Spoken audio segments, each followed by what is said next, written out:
واخيرا الزمالك بطل الكاس، عملها يا جدعان، الفارس الابيض عملها، والله العظيم هي عدلتها كده، هي كده اتعدلت كده بقت مظبوطه. الاهلي بطل الدوري، الزمالك بطل الكاس، وبيراميدز بطل دوري ابطال افريقيا. انا بقى عشان بحبكم تعالى اقول لكم، لان انا كنت متوقع ان الزمالك يخسر، وفي نص الماتش كده لما بيراميدز كسب قلت خلاص كده الماتش خلص. سجلت حلقه تعالى اوريكم انا قلت ايه، والحلقه كانت هتبقى عامله ازاي، لكن حظ الزمالك وحظ جماهير الزمالك ان الزمالك كسب. بيراميدز يفوز على الزمالك ويتوج بالكاس رسميا. تعالى بقى يا زملكاوي يا محنيك انت وهو، اقول لك بيراميدز خد مكان مين عشان بعد كده ما يفتحش بقك تاني.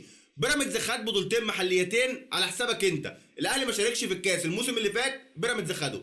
الاهلي ما شاركش الموسم ده، بيراميدز خده، وخده على ايه؟ على حسابك. اما افريقيا خدها بفعل فاعل منه لله كولر.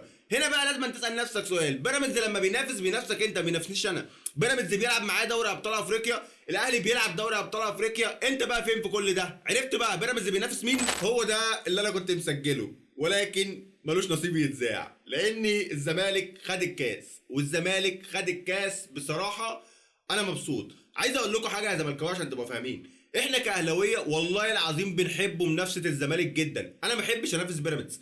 جماهير الزمالك احنا بنحب يكون في شغف كده بيننا وبين بعض، وفي نكش، وفي الحاجات دي احنا بنحبها.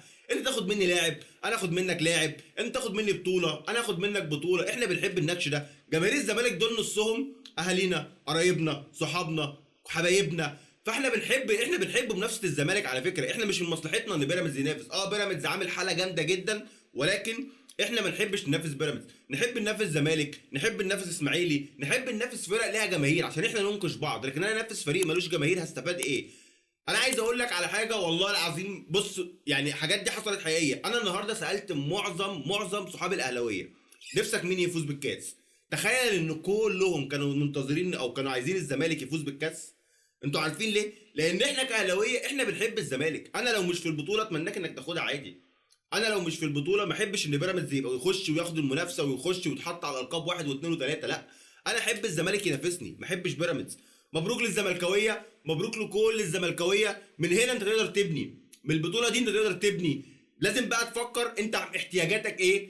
انسى بقى كل اللي حصل، انسى كل اللي فات، انسى كل الاخفاقات اللي كانت موجوده عندك كاداره او كفريق او كاي حاجه. انت من النهارده تقدر تبني، انت واخد الكاس، انت معاك فريق كويس تقدر تبني عليه، تقدر تدعم ب2 3 4 5 لعيبه تكون انت محتاجهم، مش صفقات بوم وخلاص.